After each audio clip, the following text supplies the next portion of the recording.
नमस्कार, कृपासिंधू स्वामी समर्थ या चॅनलमध्ये आपले स्वागत आहे।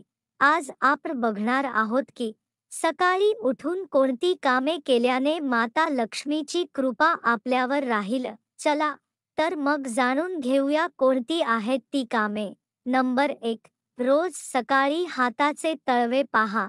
दररोज सकाळी अंथरुणावर उठून बसल्यावर सर्वप्रथम आपले दोन्ही हात जोडून नमस्कार करून पुस्तकासारखे उघडावे। त्यानंतर हाताकडे बघत पुढील श्लोक म्हणावा। कराग्रे वसते लक्ष्मी, करमध्ये सरस्वती, कर मूले स्थितो ब्रह्मा, प्रभाते कर दर्शनम। नंबर 2, देवाला प्रार्थना करा। सकाळी उठून काल आपल्याकडून ज्या काही चुका झाल्या असतील त्यांची माफी मागावी आणि तुमचा आजचा दिवस चांगला जावो अशी प्रार्थना करा। आयुष्यात येणाऱ्या अडचणीतून मार्ग दाखविण्याची विनंती करा।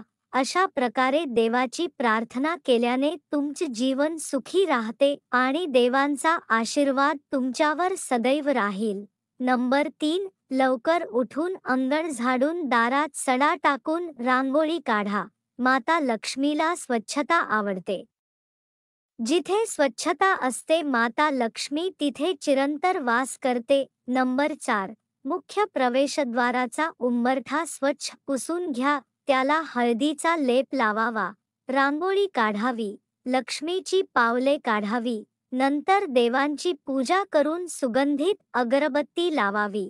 याने घरातील वातावरण पवित्र बनतं। नंबर 5, काही खाण्यापूर्वी देवाला नैवेद्य दाखवा। असे केल्याने माता लक्ष्मीची आणि अन्नपूर्णा देवीची व सर्व देवांची कृपा आपल्यावर राहते आणि असे घर सदैव पैशांनी भरलेले राहते। तर अशा प्रकारे आपण शक्य झाल्यास सकाळी उठून या गोष्टी करा। आपल्याला ही माहिती आवडल्यास कृपासिंधू स्वामी समर्थ या आपल्या YouTube चॅनलला सबस्क्राईब करा। श्री स्वामी समर्थ।